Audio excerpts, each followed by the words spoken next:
Greetings all, and welcome to Lucas Brews. In today's build video, we're going to be putting together a 1/72nd scale T-34 model 1940. This is the first medium tank that I have designed and 3D printed, and I currently have it for sale on my cults page, a link to which I'll leave in the description. So without further ado, let's have a build at this little kit and see some of the features and details I've designed into it.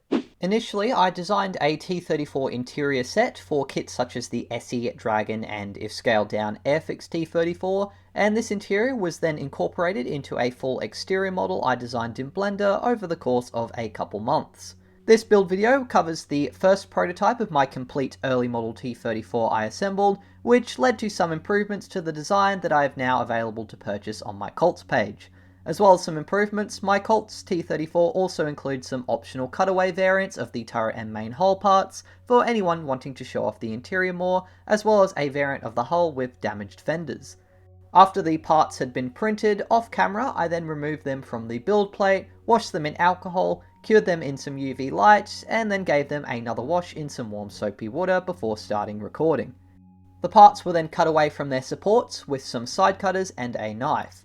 For this build, I would avoid doing much sanding or cleanup of print lines so that I could get an idea for the bare minimum assembly quality, though I would add some armour texture for the exterior. Once cut out, I gave the parts another wash in some warm soapy water to remove any dust, and then carefully sliced away any remaining imperfections from the parts. The underside hull access panel and escape hatch were the first parts glued to the hull, with my usual choice of Deluxe Materials Rocket Odorless CA glue for resin.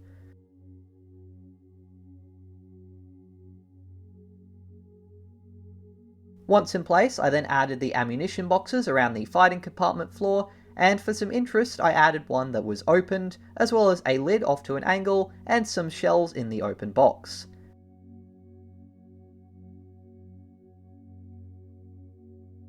A single spent shell was also placed on the floor of the fighting compartment to add a bit of a lived-in feel to the interior. The majority of the turret was assembled by sliding the mantlet onto the cannon until it fitted into place, and then I slid the gun shield over the top of that and glued it on so that the cannon was locked in place, but could still elevate and depress. In hindsight, I probably should have painted this as a sub-assembly, but for this build I then glued the mantlet to the front of the turret before I did any painting. The top plate for the hull was cleaned up and then glued to the hull, though it had warped slightly and needed a fair bit of pressure while the glue dried. The rear engine deck grille and rear panel were then added next, though the rear armoured panel could benefit from some sanding around the edges to improve its fit slightly.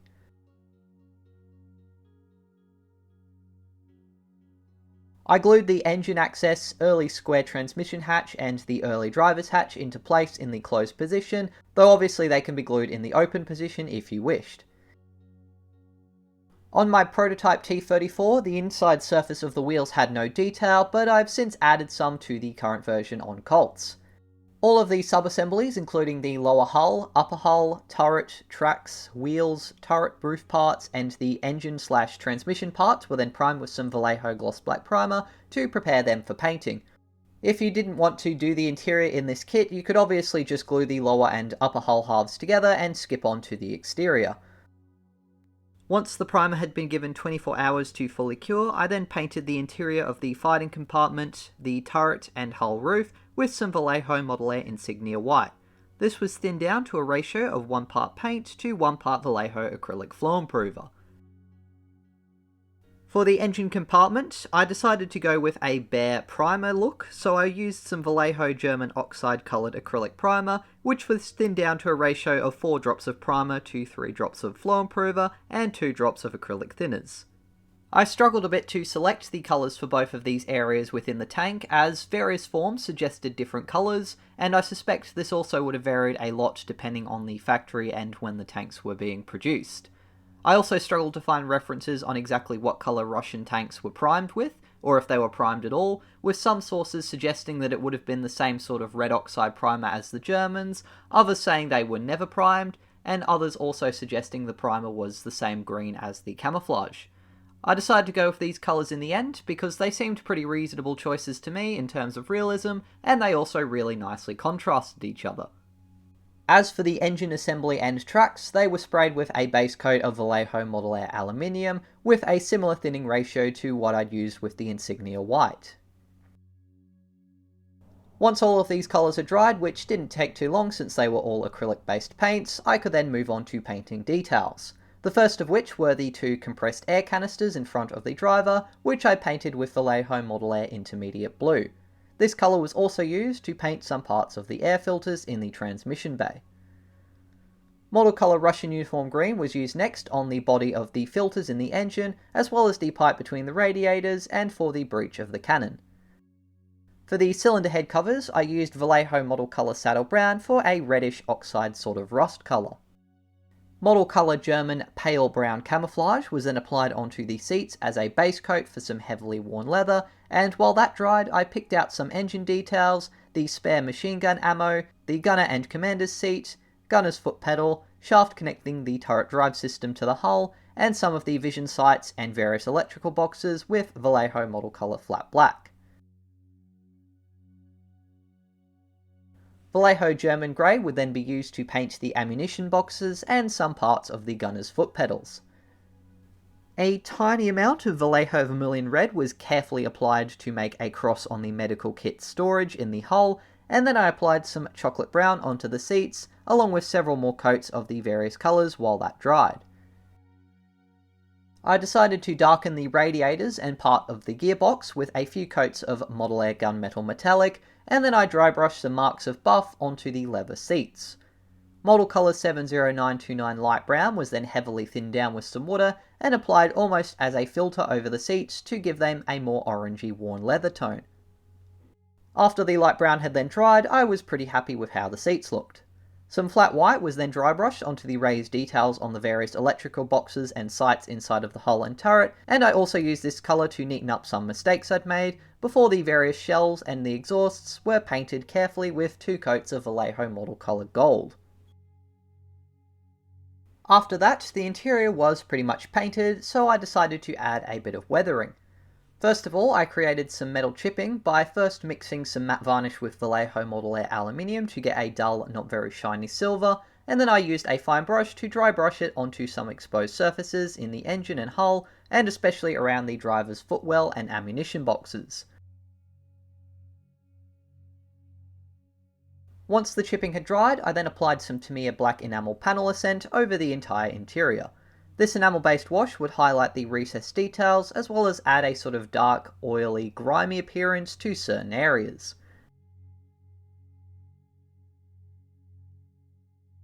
The effect is quite strong, so I removed the excess enamel wash from the fighting compartment and turret using some enamel thinners, but I made sure to remove less from the hull floor, engine and engine bay to keep them looking a little bit more dirty.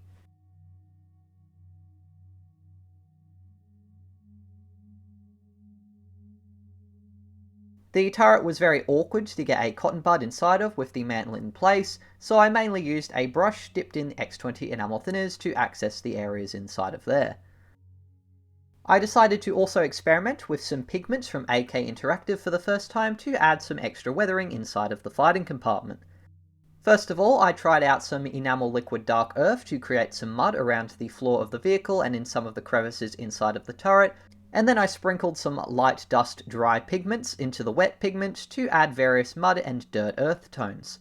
The lighter pigment was also wiped onto the seats, and then I thinned down and blended the effect with some enamel thinners and a fine brush, rubbing the pigments away from some of the areas and also spreading it. I was quite happy with how these effects looked, and I'm definitely going to try experimenting further with them in the future.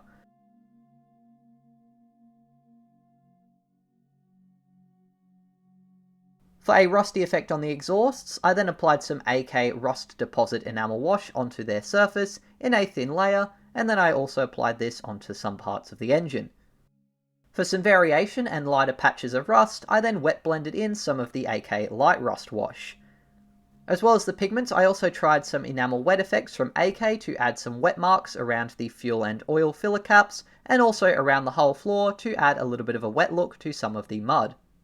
I decided I wanted a bit of a lighter and more dusty look to the seats, so I applied some Tamiya enamel buff onto them, and while this paint dried, I then dabbed some enamel thinners to wear it away and thin it down in some places.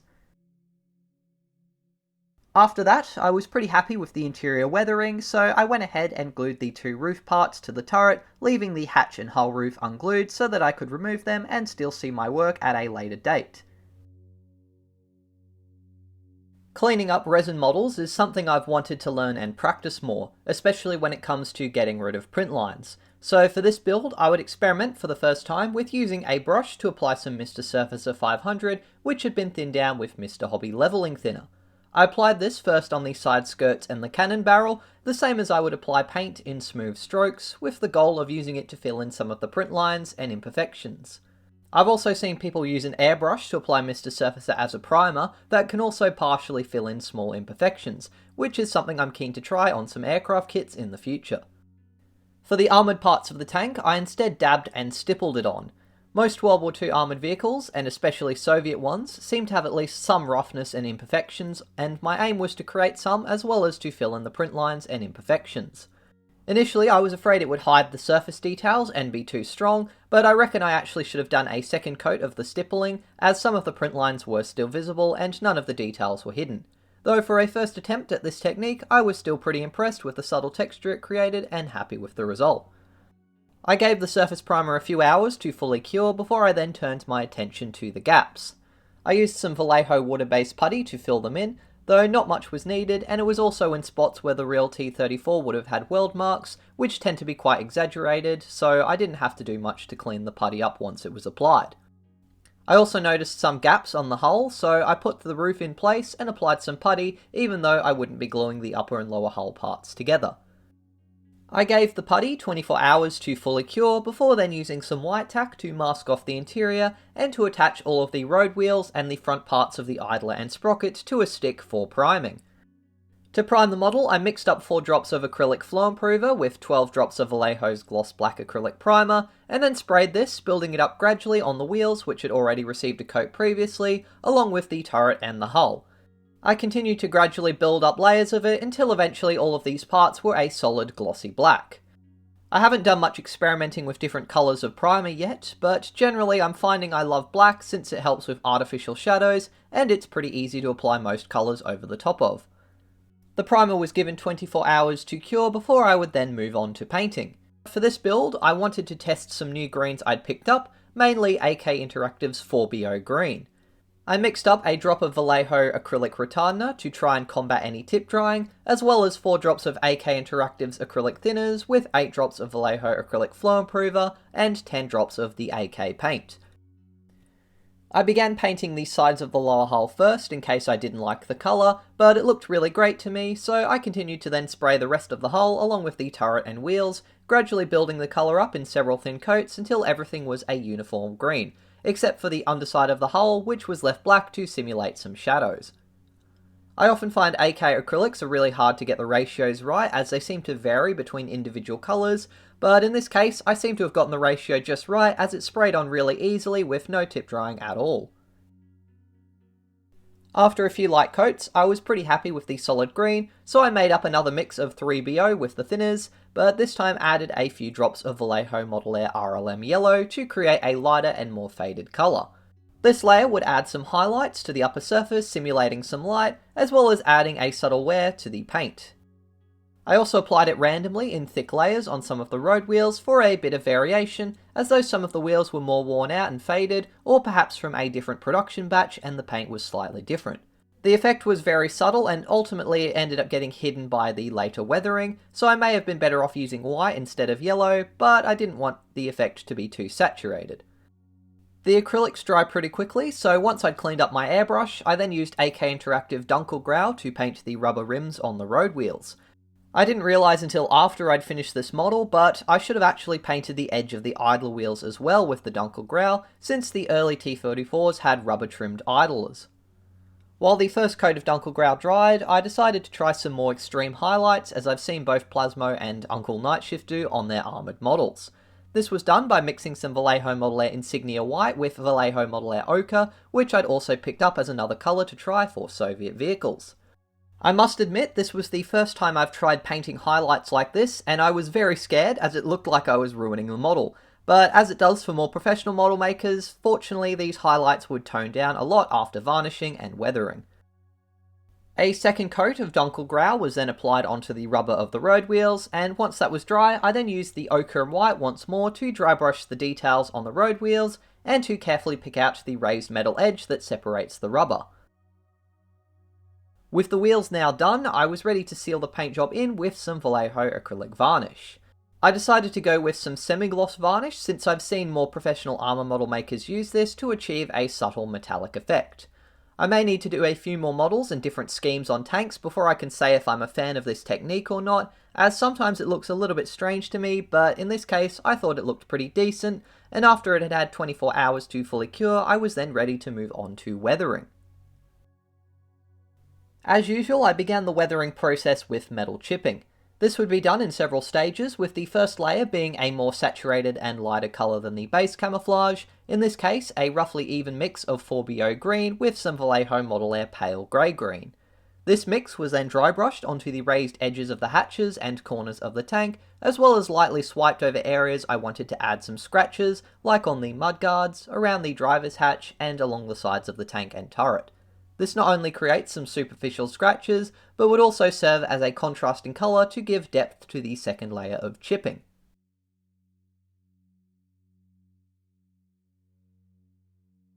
The second layer of chipping was done using Vallejo Model Colour Old Rust, which was dabbed very carefully using a fine brush over some of the lighter chips and scratches to create deeper ones. The effect creates a lot of depth and also seems to give a much more heavy metallic appearance to the whole tank, which I really love. I did my best though to restrain myself and keep it more on the lighter side though, as I was intending for this to be a reasonably new T-34. Next, I got out some Vallejo Model Air aluminium, which was used first as a base coat for the exhausts and also to paint the tank's lights. I also used it to add metal chipping to the sprocket and idler wheel since they would get polished from contact with the metal tracks, though I could have done this better by using the old rust for most of the scratches on the outer surface of the wheels, and as previously mentioned, the idler's trim should have actually been rubber since this is an early T-34. After this, old rust was then dabbed onto the exhausts for some extra random flakes and darker stains at the exhaust's exit, and once that had dried, I then applied a thin coat of AK Interactive Light Rust Enamel Wash over them to give them an oxide heat effect. With the chipping now done, I applied some Tamiya enamel-based black panel wash onto not only the recess details around the vehicle, but also the raised ones. This enamel-based wash will flow into the recessed gaps and also build up around the base of raised edges, helping to highlight the details. The wash was applied very sparingly on this one, with the exception of the tracks and the road wheels, where the shadows and also a build-up of oil and grime in the track links would be replicated by this wash. Once applied, I then used a brush and a cotton bud dipped in X20 enamel thinners to remove the excess and to help it flow only around or into the details. The brush was good at streaking some of the wash down the sides of the vehicle to also add some grime, while the cotton bud was a lot better for wiping away the wash, making areas less dark, especially on the wheels and the tracks, which looked a lot more detailed after this was done. Combined with the more extreme highlights from earlier on, the panel wash seemed to give a much more cartoony look to this tank than I was used to on my other builds, but fortunately this would massively tone down after doing some dirt and grime. For this build, I decided to go for a dusty look on the tank with some dried up mud still present in the tracks and on the hull sides. I'd start with some pigments, which I'd be experimenting with again for the first time. I used a brush to initially dab some AK Interactive Middle East soil and also light dirt pigments onto the road wheels, and very heavily onto the tracks and the sides of the hull. Once the loose pigments had been dabbed into place onto the model, I then fixed them in place by dipping a brush in some AK Interactive Pigment Fixer and then dabbing this onto the pigments, letting it bleed through them.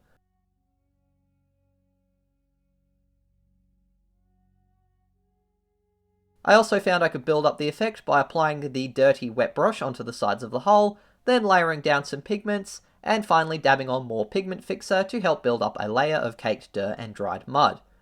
I repeated this process until eventually I was happy with the build-up, and then I gave the pigments a full 24 hours to dry so I would not be making a mess when handling the model.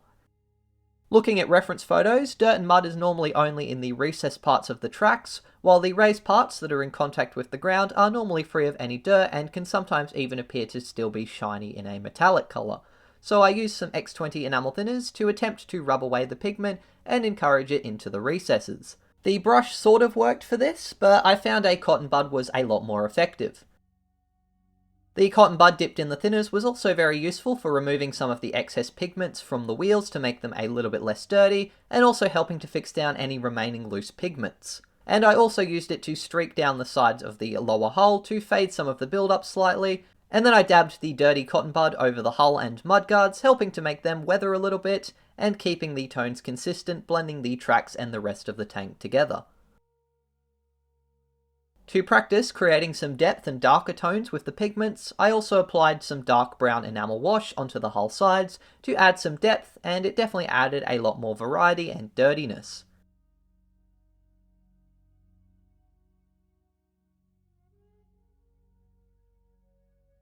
I was pretty happy now with the undersides weathering, so I went ahead and glued the inner layer of road wheels to the suspension arms with some super glue. As mentioned previously, my prototype has no detail on the inner surface of these road wheels, but I have since designed some, and this has been updated on the model I have on Colts. The tracks could then be slotted into place, and then the outer sprocket, idler wheel and road wheels were glued over the top to lock them into place. Not to sound too full of myself, but I'm really proud of the track system on this tank, and I think it's a lot easier to paint, weather and assemble than any rubber or individual track system I've encountered with commercial plastic kits. After looking at reference photos and also getting some inspiration watching some of Plasmo's armour builds, I decided to try out some enamel dirt effects which I hadn't done before. I first attempted to create some small blotches and dirt circles often seen on dirty tanks from dried mud getting splashed up by the tracks. To do this, I mixed some Tamiya XF57 buff and XF60 dark yellow enamel paints separately with a little bit of X20 enamel thinners to make them nice and thin. A long head brush and a cocktail stick was then used to flick the paint on, creating those small specks. I focused this on areas like the wheels, as well as heavily along the sides, and especially on the rear of the tank, based on reference images. I continued to do this with both colours until I had a pretty heavy build-up, and then I got out a brush and some enamel thinners and rubbed away the excess and blended it in.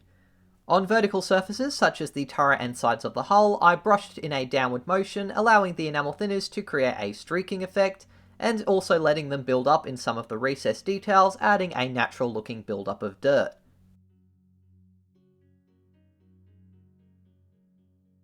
For some heavier streaks of dirt, I used a fine brush dipped in the paints, and then wet blended this in with the surface of the tank while it was saturated with enamel thinners. I played around with these various techniques and had a lot of fun, until eventually I was pretty happy with the results I achieved. I think it looks quite good, especially considering I'd never used enamel paints or pigments for weathering tanks before, though I'm sure there are definitely some areas I can improve in. Recently, oil paints have become my go-to for aircraft exhaust stains, so I decided to use them on my T-34. I used some Abteilung 502 Ivory Black thinned with AK Interactive odorless thinners to gradually build up some exhaust stains on the rear plate and exhausts, as well as some gun smoke on the cannon barrel. Engine grime, and then the black was dabbed onto the engine deck and streaked around the engine access hatches and vents, since Soviet tanks are apparently quite notorious for leaking oil. I was also inspired to try and replicate some oil traipsed over the engine deck by the crew's shoes after watching some videos from the Australian Armour and Artillery Museum channel of people working on Soviet tanks, which showed they were leaving these kind of marks as they worked on them. I also had some reddish-brown oil paints, so I decided to try adding some very subtle rust marks around some of the tank's hinges to blend the aluminium chipping in, and to also add some streaks from the fuel filler caps, since diesel sometimes leaves brown and even red stains if it leaks, and mixes with surrounding dirt. I couldn't find any specific photos of T-34s with this, but it's a detail visible on other tanks and diesel vehicles, and it adds a bit of contrast to the dust tones. Some buff paint was also used to add some small refinements to the turret and footprint marks, and then I left the model aside for 24 hours to allow these oil paints to dry. With the weathering done, the last thing I did to the model was paint the convoy light with some Tamiya clear red, and with that, I decided to call my build of the 3D printed T-34 I'd designed finally completed. And here you can see the final result. So this is the first medium tank I've ever designed and 3D printed, and for a build that had a lot of firsts and experimenting, I have to say I really enjoyed it and I'm proud of the results I achieved. Building this tank has led me to make various small refinements to the design, and it's also made me want to look more into how I clean up my resin builds in terms of filling and sanding to get more desired results. Although the tank's colour changed quite a lot after weathering, I'm still very happy with the look of the AK-4BO, and I've also picked up some other colours, so I'm looking forward to exploring some other Soviet tank schemes in future builds. I feel like all of the highlights, washes and weathering individually were a bit scary to apply, as more than once I felt like I was ruining my model, but I feel it all came together very well in the end, and I look forward to improving with more practice. Friendly advice is more than welcome, especially on this build, as I want to improve not just my own techniques, but also my design for others. Currently, I'm working on more T-34 variants to add to my cult shop, as well as starting work on some other types that I'm very excited to share in the future. As well as vehicles, I've also been working on some figures, including a set of T-34 crew, which include poses both inside and outside of the tank wearing some early war uniforms. I'll be doing a separate video at some point in the future covering painting those guys, and they're also available on my cults page. I hope that if you love tanks and have a 3D printer, you support me by buying my design and having a go at building your own early example of the T-34, and I'm looking forward to doing many more resin builds in the future. Thank you very much for watching this build video. I do hope you enjoyed it and got something out of it. If you did, please be sure to leave a like and also subscribe to the channel so you don't miss any future build videos. A massive thank you to my wonderful patrons for helping me to fund the products I use to make this kit, as well as the time I've spent designing it and making a video for it. Recently, I've released a 1941 version of the T-34 in the form of the STZ factory variants, which I'll also be doing a build video on at some point in the future. I've also designed some crew figures for the T-34, so if you guys want to see me do a video on painting those, then definitely let me know in the comments. That's it for now, but until the next video, as always, take care and model on.